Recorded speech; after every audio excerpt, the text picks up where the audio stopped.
We have a project called smartCARE. It's an EU-funded project that I mentioned that we are co-chairing with Penilla Gunther. And our colleague Jack Latteur is highly involved in this project. We are going to have a video and then he's going to explain a little bit more. So, EU smartCARE project.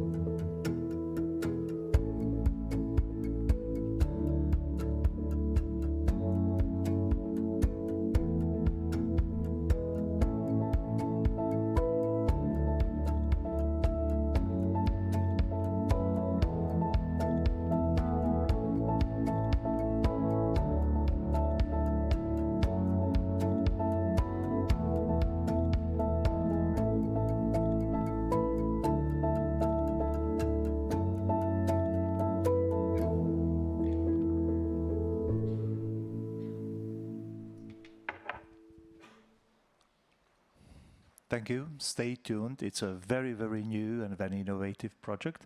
But Jack, I think you are the best man to speak about that. The word, it's yours. Thank you very much, Csaba. And I first want to say it's an honor to be in what has been a very powerful and moving session. And I'd like to start by thanking Csaba and Penilla, who are doing a fantastic job of co-chairing our smartCARE steering committee. But I'd also like to extend my thanks to Karina and Dr. Munier, who have had incredibly meaningful contributions to our project as well. So thank you both. We'd like to share another very short video, if that's okay, on the initial sort of screens from the app prototype. Please note that this is a sort of first mock-up, so things are subject to change upon final validation. But we're very excited to show you the first images from the prototype. So if we could get the second video, please. So after consultation with members of our Patient Advisory Committee and the smartCARE Consortium, we've defined an app prototype that is now under development. In the first part of this recording, you can see a snapshot of the My Health module. Here, users will be able to upload and store medical information in the app and track medicine, symptoms, and appointments. Here you can also see the optional uploading of a treatment summary. Next, there's the community space that will allow survivors and caregivers using the app to communicate with each other, both through direct messaging and through tailored groups, depending on how users best wish to be connected.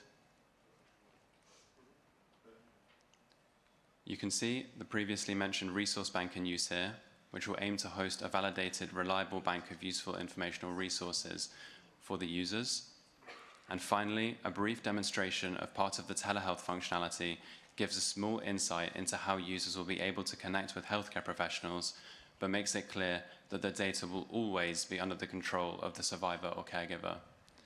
And following the video, we'd like to share a QR code on screen, if that's okay, and say that whilst we are testing the initial prototype with survivors and caregivers in early 2024, we're constantly thinking to the future, and we'd like to constantly make sure that survivors and caregivers are at the core of the project.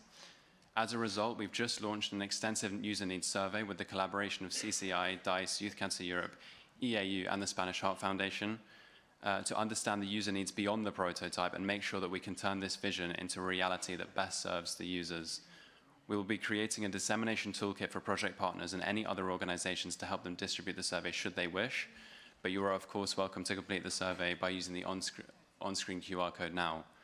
Survivors and caregivers of any age group are welcome to submit responses, and users who complete the survey will be granted free virtual access to next year's European Cancer Summit, subject to requirements, at which we hope to present the final results of the project and the next steps, for which the survey will be incredibly important.